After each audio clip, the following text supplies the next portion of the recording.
Boredom is a weird feeling. Everyone feels it, and we even feel it in the things that we actually like to do.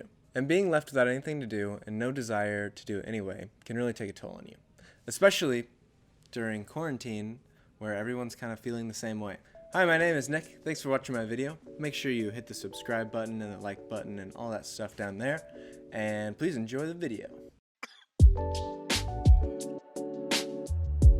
Do you know how painful boredom is? Boredom is painful enough to be one of the worst punishments in jail, called solitary confinement. The person who holds the record for solitary confinement, his name is Thomas Silverstein, and he was in solitary for the last 36 years of his life.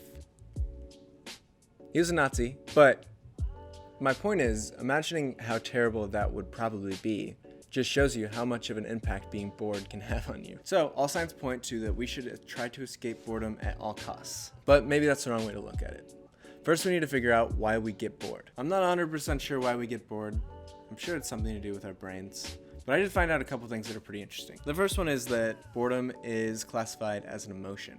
So I'll put up the little graph of emotions right here and where they come from. As you notice, it's the one that stems from loathing. And you might look at this as a bad sign, but I actually look at it as a good sign, because if you learn anything from what they teach in meditation, they say, basically, your emotions are not you. So they oftentimes draw an analogy to the sky and how there are clouds floating by, and they describe those as your emotions. So the blue sky's always there, but sometimes you get a big rain cloud and sometimes it's super overcast and whatever else. So I look at knowing that boredom is just an emotion as a benefit, and knowing that it will go away and that we can see what we can gain from that. The other thing I learned, that people with a higher standard of dopamine intake tend to get bored more often. You've probably heard, maybe you haven't, you've probably heard of dopamine fasting, where people will just go days, weeks, months without eating sugar or anything like that, and then when they come back and they bite into an apple, it is super sugary, like almost too sweet. I think it's a very similar idea, where if you are fending off boredom every time you get bored and you are immediately hitting that dopamine button or the TikTok app or whatever else that kind of gives you your little hit of dopamine, you're definitely going to be more likely to be more bored more often. Okay, so let's talk about this. Word bored and boredom showed up in 1750, right at the start of the Industrial Revolution. So right as soon as we were figuring out how to get rid of our boring tasks is when the boring word started being used. So if that's true, and boredom is a new word or a new maybe emotion in the 21st century, why is that? Like, how is it that we have so many things to entertain us, but we're so much more likely to be bored? Super interesting question. I was reading this article by Mary Mann from The Atlantic. I think it was The Atlantic. And I wrote down this quote from her because I thought it was fascinating, especially when you think about it from a quarantine lens.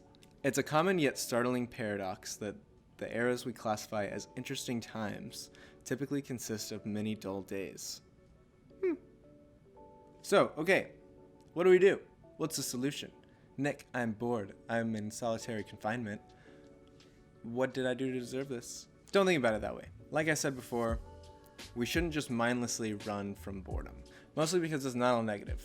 Boredom can actually boost creativity and be super useful. So I think of boredom as kind of a life-improving restlessness, kind of like hunger or thirst, where you just have that, you have the need to do it, and it's inevitable. I think of boredom the same way, where it's just inevitable. It's just gonna happen. But that restlessness is probably why people, or in a couple studies that I read, people actually found a boost in creativity after being bored. So, like, you know, what does that mean? When I'm bored, I don't necessarily feel creative, maybe, but I think I'm mostly just bored. Beating boredom by paying attention is brilliant, because you can sit there and you can watch TikToks all day long and you can say you're paying attention to that, but you're not paying attention to that. That's just information being shoveled into your face, and you're not actually thinking or really learning. You're just kind of accepting whatever the algorithm throws at you. Focus on paying attention rather than getting attention. And I think about that especially Like now, it's pretty related to making all my YouTube videos, where I find that if I focus more on the subject matter and doing research, it's actually pretty interesting, and it's better than focusing on why aren't I getting this many likes or this many subscribers. Subscribe. Yeah, this is the same thing. Don't worry about being interesting. Be interested. Oh yeah, I'm gonna leave you on that note because that was those last ones are pretty. Those are gold. Let's be honest. Hey, thanks for watching, everybody. Make sure you check out the rest of the videos on my YouTube channel and hit the subscribe button and the like button if you haven't already. And thanks.